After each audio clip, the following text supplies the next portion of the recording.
back to Insecurity, and now for something you may not think is relevant, but I promise you that it is. I am here with the marvelous Mia Damiano of the Merritt Group.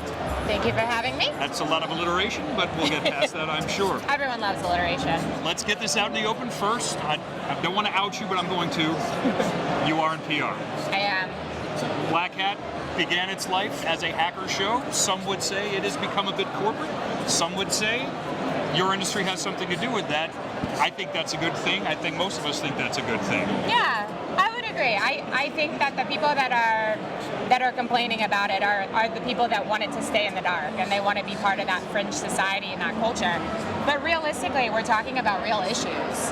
And I think if those real issues are ever going to get addressed, and the situation in the country of poor security is ever going to get fixed, it has to be mainstream. It has to be something that your mom can talk about. Your mom knows what's going on in the news. And without PR people to bubble that story up and make it mainstream, we're going to be stuck in the dark. We're going to be stuck where we were 10 years ago. And I just, I think, I don't want to, maximize the role that we play, but I think combined with the security professionals and what they're bringing to the table and us getting that voice out there, we have a real value to provide.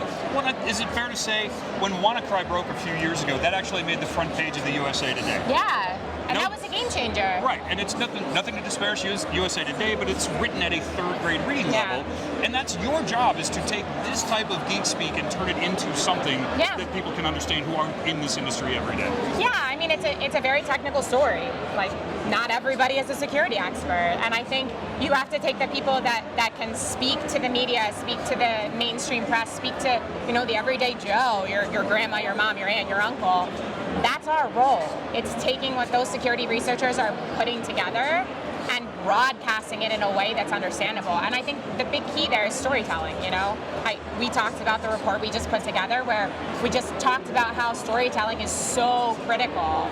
There's marketing message here, marketing messaging here, and that's not what resonates. What resonates is the real stories, the real people, narratives. You want to read a story.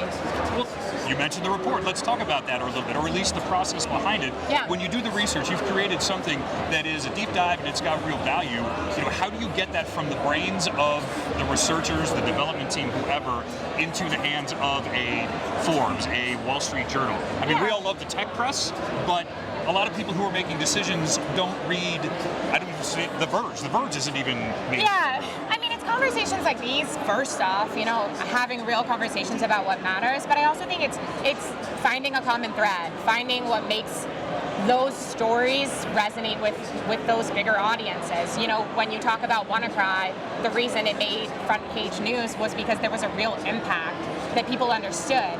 When you're just talking about technical vulnerabilities and zero-day threats, but there's no impact, it doesn't stick. And I think like the Forbes, the Wall Street Journals, the New York Times of the world, they need to have some sort of impact. They need to have a narrative. They need to have some sort of common thread that makes them care. In your experience, is there any non-technical press that you think is doing a sneaky good job of getting those stories out there? Somebody that in your head you're like, who gets this and can tell it well is blank. Yeah, I mean, it goes both ways. There are the people that are putting out the newsletters, which I find very valuable, like the Wall Street Journal Pro newsletter, the Axios newsletters, the Washington Post newsletters.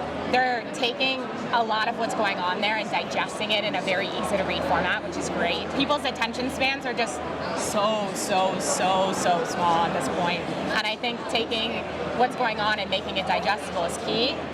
But every mainstream outlet we work with, realistically, they're putting more of an emphasis on cybersecurity. So I wouldn't really single out one or the other. I think they're all really making a concerted effort, and I think it shows. I think, when you look at the daily news headlines, when you have conversations with people outside the industry and they know what's going on, that's how you know the message is sticking.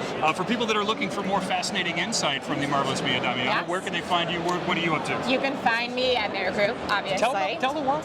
Merritt Group, so you can visit our website at merrittgroup.com. You can reach out to me on LinkedIn. So those are kind of the two main modes, but I'm also at the show. So at the parties tonight, bopping around, and I love meeting new people. So. She actually does. She goes to real things, but is also available on these things. I can tell you that as a LinkedIn buddy. I'm BrettVector.Cylance.com. On Twitter, we are at Cylance Inc. and at BlackBerry. I am Matt Stevenson. You can find me at PacMat73. All the weird stuff from Vegas, stick around.